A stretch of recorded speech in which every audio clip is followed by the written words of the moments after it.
We've often talked about with Bruce Pritchard, the, essentially the Road Warrior ripoffs, and the WWF in this era had tried to sign Hawk and Animal. They were unsuccessful.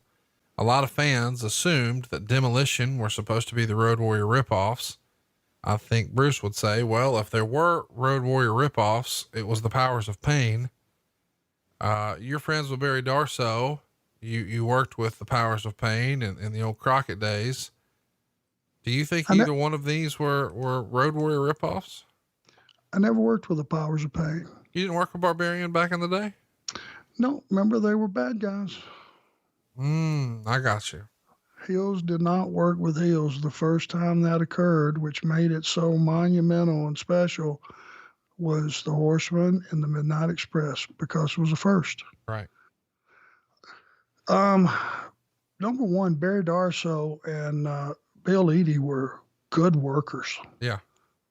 Barry Darsow was a big dude, and he could go. I mean, he could work like and during these matches, if you go back and look at them, I doubt very seriously if anybody vertical suplexed Barry Darsow before I did. They just didn't work like that. You didn't muscle them around, it wasn't the thing to do. And we would plug one or two of those things in there that were just very foreign to anything they'd ever done before. And that was their contribution to helping get us over. I don't think they were trying to be the Road Warriors in any fashion. I thought they had a cool look. Their music was awesome. And the guys weren't just two big guys in there that didn't do anything. They brought it, and they were fun to work with. I loved it. Let's talk about the Road Warrior aspect for a minute. It sounds like what you're suggesting is Demolition weren't Road Warrior ripoffs because they could work, but perhaps Powers of Pain were?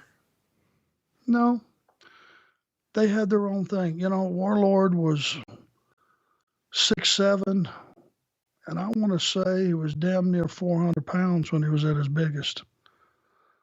If he didn't want to go down, he wasn't going to go down, and he didn't go down much. He was the biggest of all those guys. And when he was at his biggest, my God, was he a monster. Him and Barb, they were not big bumpers. What you saw was absolutely legitimate when they did their bench press angle with the Road Warriors.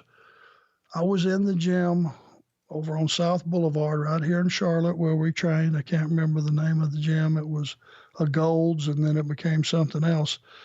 But when they were going to do this bench press angle with the Road Warriors, those guys took it serious. And, buddy, they were training.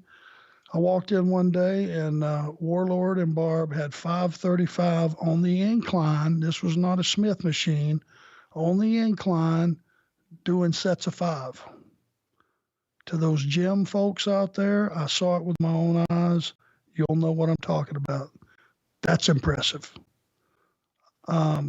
So there was room for one team like that, in my opinion, per company. And that was it. If you got two of those guys in the same ring, two teams, there wasn't going to be a lot of falling down, which translated into not a lot of action and not a lot of storytelling.